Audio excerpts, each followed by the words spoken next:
Olá pessoal, esse vídeo tem o objetivo de apresentar a disciplina de análise de sistemas. É um vídeo introdutório, somente para a gente poder ter uma ideia do que vai ser abordado ao longo do semestre na disciplina. Vamos lá então. Bom, princípio o horário de aula, né? Lembrando que esse vídeo, esse horário de aula é específico para o segundo semestre de 2018. E agora mais para frente, material de apoio. Bom, em relação ao material de apoio, a ementa da disciplina, o cronograma da disciplina, onde eu vou colocar as datas de prova, as datas de entrega de trabalho, quais são as aulas programadas.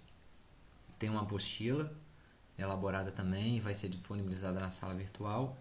E o processo de desenvolvimento de software, né? Esse arquivo, na verdade, esse link aqui, ele é um link para um arquivo HTML no qual existem as descrições das tarefas que a gente vai elaborar ao longo da disciplina. E a sala virtual da disciplina, né, onde a gente vai praticamente passar todo o conteúdo da disciplina. Bom, conteúdo programático, né?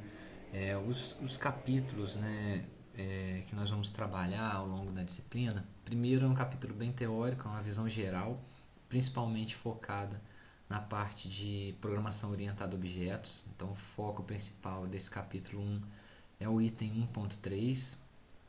Nesse momento, vai existir uma interseção muito grande com as disciplinas de programação orientadas a objetos, onde vocês vão trabalhar conceitos também de orientação a objetos, mas essa interseção ela é até benéfica porque vocês vão estar reforçando o conteúdo que aprenderam em uma disciplina na outra.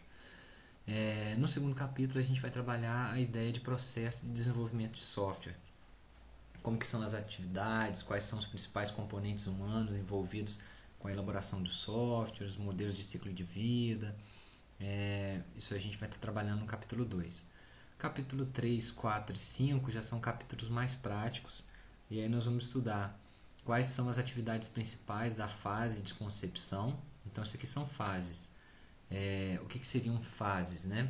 Seriam como se, for, como se fossem macroatividades num processo de desenvolvimento de software.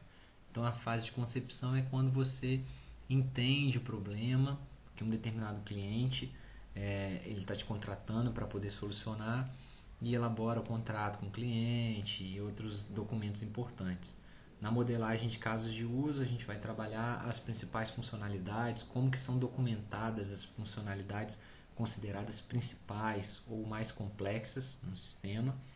E na modelagem de classes de análise, a gente vai trabalhar como que a gente identifica o que futuramente vai vir a ser o banco de dados e futuramente vão vir a ser as classes para que os programadores possam trabalhar.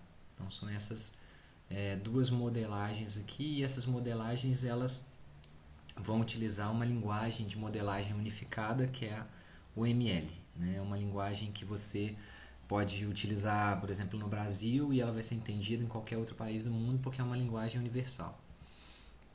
Bom, esse mapa mental da disciplina aqui é mais para a gente ter uma ideia do geral, né, do todo da disciplina.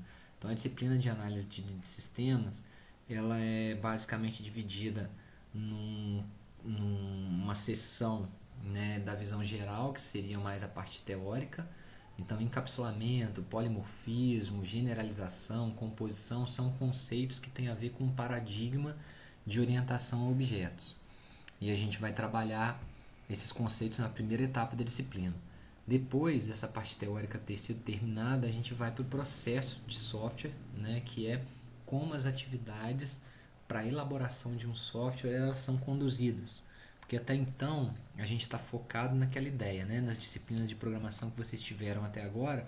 Existe um enunciado que está pronto, né, o professor ele elabora uma lista de exercícios, passa para vocês e vocês vão elaborar programas para poder resolver aquelas listas de exercícios. Mas na vida real, quando a gente vai solucionar um problema de um cliente, esse cliente é que vai contar o problema para a gente. Então, como que a gente vai fazer para poder identificar, né, esse problema, as funcionalidades e tal? Então, todas essas atividades elas vão ser trabalhadas no processo de software. A primeira etapa é a parte teórica da disciplina, E depois a segunda etapa, que é a parte mais prática da disciplina, né, em que vocês vão se dividir em grupos e vão elaborar algumas tarefas para um determinado tema, né, que vai ser escolhido por vocês. Os eventos avaliativos da disciplina, né, são vários os eventos avaliativos, mas basicamente vocês vão ter 3 provas e vários trabalhos.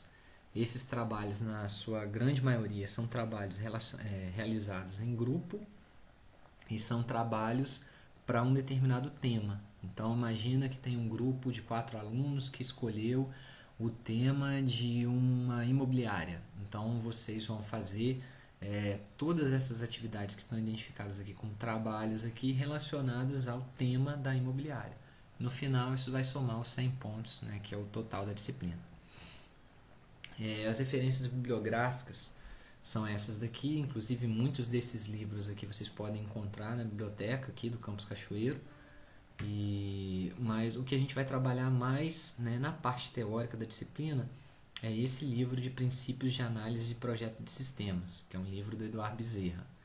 E esse livro do Vaslavik é um livro que a gente vai utilizar mais na parte prática da disciplina. Ok? Então seriam esses as referências bibliográficas principais da disciplina de análise de sistemas. Bom, tá, mas por que a gente vai estudar análise de sistemas, né? Então eu vou colocar umas figuras aqui, umas imagens que vocês provavelmente já estão muito acostumados, já devem ter visto essas imagens várias vezes. Então eu tenho uma historinha aqui, onde que o cliente explicou que queria aquilo ali. O líder do projeto entendeu que ele queria aquilo que está nessa segunda imagem. O analista, ele projetou como se devesse fazer, né, como se a vontade do cliente fosse essa terceira imagem. O programador, na hora de programar, construiu como se fosse essa quarta imagem. O projeto foi documentado conforme essa quinta imagem, ou seja, não houve documentação, simplesmente começaram a programar. As funcionalidades foram instaladas dessa maneira. O cliente foi cobrado como se o que tivesse sido feito para ele fosse algo bem diferente, muito mais complexo. A manutenção também não existiu em relação àquilo que se propôs a fazer, e o que realmente o cliente queria era isso aqui, um balancinho com um pneuzinho ali e tal. Então, observa que existe uma diferença entre a primeira e a última imagem, ou seja, aquilo que o cliente ele explica que quer, não necessariamente vai ser aquilo que ele realmente quer. Então, por isso que existe a figura do analista de sistemas. Qual que é o papel principal do analista de sistemas? O analista de sistemas ele vai servir como um tradutor entre as necessidades do cliente e aquilo que tem que ser desenvolvido. Então, às vezes, o cliente que te contrata para elaborar um determinado software, ele tem a ideia, mas ele não consegue passar essa ideia. O profissional, que é chamado de analista de sistemas e que tem a ver totalmente com essa disciplina de análise de sistemas, vai ser o profissional responsável por entrevistar o cliente e captar dele quais são as necessidades a serem implementadas em software, né, pelos programadores futuramente. Bom, como que isso é feito, né? Numa empresa organizada, existe normalmente um processo de desenvolvimento de software, ou seja, um conjunto de atividades que já estão programadas para serem realizadas a permitir que um determinado software seja elaborado. Então vamos pegar um contexto aqui real. Vamos imaginar a empresa, a Microsoft, está querendo elaborar um software que é o Windows, por exemplo. Para ela elaborar esse software, que é o Windows, ela vai precisar realizar um conjunto de atividades. Esse conjunto de atividades, né, nós chamamos de processo de desenvolvimento de software. Então, a esse conjunto de atividades, né, nós damos o nome de processo de desenvolvimento de software. As atividades existentes em um processo de desenvolvimento de software, elas podem ser categorizadas nessas 6 fases. Então, existem várias atividades na fase de concepção, várias atividades a serem realizadas na fase de análise, várias atividades a serem realizadas na fase de projeto, na fase de implementação, na fase de teste, na fase de transição. Basicamente, o que vai ser elaborado em cada uma dessas fases, né? Na fase de concepção, a gente busca elaborar um contrato com o cliente. Nesse contrato, a gente diz quais são as funcionalidades, a gente diz quanto que o cliente vai ser cobrado por aquelas funcionalidades, e além disso também a gente estima cronograma de entrega para todas aquelas atividades implementadas. Na fase de análise, uma vez que a fase de concepção já terminou e o cliente concordou com aquele prazo, com aquele custo, aí começa-se, né, a de fato elaborar o software. Na fase de análise, a gente está pensando no problema, por isso que eu coloquei esse ponto de interrogação aqui. O foco é em documentar, em modelar o problema, entender o problema, documentar melhor quais são as regras de negócio. O que seriam regras de negócio? Vamos pensar na biblioteca. Quando o aluno vai pegar um livro na biblioteca, ele tem que seguir algumas regras de negócio. Um aluno pode ter mais de 3 exemplares de livro em aberto? Não. Um aluno pode pegar um livro se ele estiver devendo, se ele não tiver pago alguma multa que está em aberto? Também não. Um aluno pode pegar um livro que está reservado para um outro aluno? Também não. Qual que é o tempo que o aluno tem para poder devolver um livro que ele pegou emprestado? Então, tudo isso vai ser modelado e documentado na fase de análise. Na fase de projeto, a gente já está pensando na solução, por isso que eu coloquei um ponto de interrogação aqui. A solução não necessariamente em código, né? O código vai ser na fase de implementação, mas é uma modelagem já da solução. Então, a gente vai modelar alguns diagramas pensando na solução. A implementação é a programação, os testes, né, são os testes realizados aquelas funcionalidades que foram implementadas, e a transição é quando a gente pega o software, vai entregar o software, vai implantar o software no cliente, né, na máquina do cliente, ou vai hospedar esse software em um servidor, né, e deixar ele funcionando. O que precisa ser frisado é que esse conjunto de atividades, esse processo de desenvolvimento de software, ele pode ser documentado ou não, né? Então existem empresas que você vai chegar para trabalhar e existe um processo de desenvolvimento de software já documentado. Muitas empresas até imprimem, né, esse processo grande, colocam esse processo na parede para você poder ficar familiarizado com aquilo, né? O cara que é novato chega na empresa, fica vendo aquilo todo dia e se acostuma com aquelas atividades. Mas existem empresas que isso está na cabeça, de repente é uma empresa pequena, isso está na cabeça do dono da empresa, está na cabeça do líder. O fato é que existe um conjunto de atividades que devem ser realizadas. Elas podem ser documentadas ou não. No nosso caso da disciplina de análise de sistemas, a gente vai focar nas atividades da fase de concepção e na fase de análise.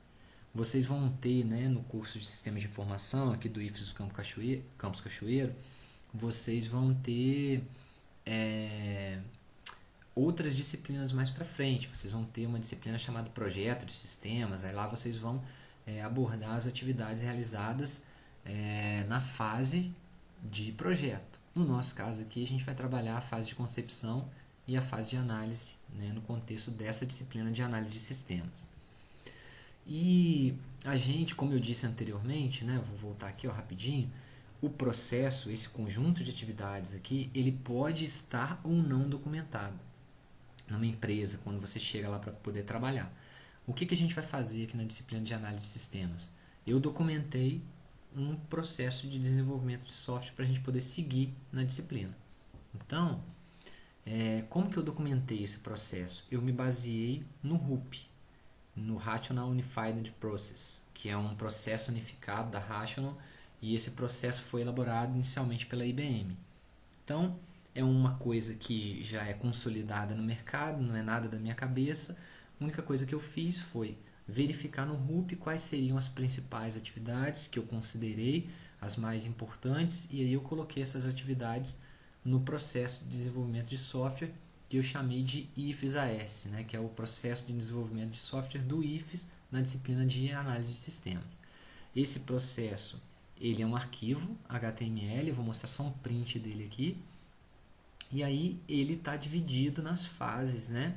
Eu tenho cada uma dessas caixinhas aqui, significa fase. A fase de concepção, a fase de elaboração. Essa fase de elaboração, ela tem as subfases de análise e de projeto. tem a fase de construção e a fase de transição.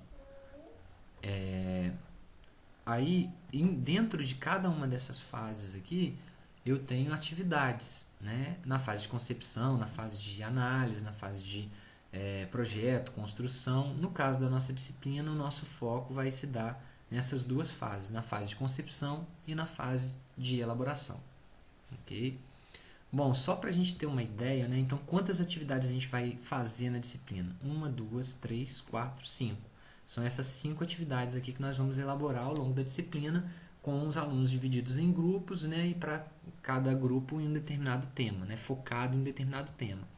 E aí, na primeira atividade, vocês vão levantar os requisitos, que é um documento, o Word, onde vocês vão especificar quais são as funcionalidades que um determinado cliente quis para um determinado tema qualquer.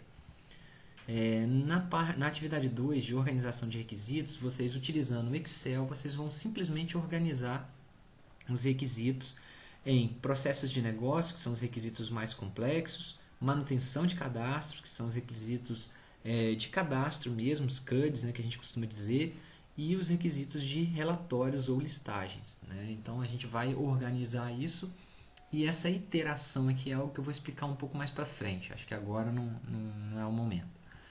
A atividade 3 é a atividade que tem a ver com planejamento do projeto, que nada mais é do que um cronograma. A gente vai utilizar essa ferramenta, que é o Project Libre, e vamos fazer o cronograma, né? Através dessa ferramenta a gente chega ao custo do projeto, ao período, né, em que o projeto vai ser realizado, ela vai dar tudo isso para a gente. A atividade 4, a gente tem o diagrama de casos de uso, que é um diagrama, um desenho, que a gente vai ver mais para frente em detalhes, mas é um desenho em que a gente consegue visualizar quais são as principais funcionalidades do sistema e quais são os atores, né, quais são os perfis de usuários responsáveis por cada uma delas. O documento de caso de uso também tem a ver com a atividade 4, porque o que acontece? Na atividade 4 eu tenho o desenho, mas eu também tenho o documento. E aí eu vou gerar um documento para cada caso de uso. Cada bolinha dessa daqui é um caso de uso.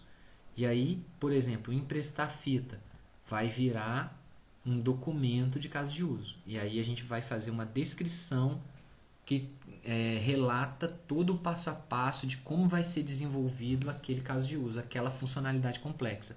O principal é a especificação das regras de negócio que tem a ver com aquele caso de uso. Por exemplo, o cara que quer pegar uma fita emprestada numa locadora, esse daqui é um contexto da locadora, o cliente que possui multas anteriores não paga, será impedido de realizar empréstimos.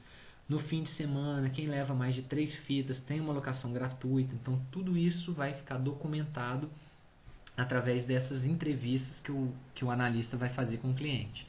E vocês, né, vão fazer isso também para um determinado tema qualquer. E, por fim, como última atividade, vocês vão elaborar o diagrama de classes. Aí, esse diagrama de classes é o diagrama de classes de análise.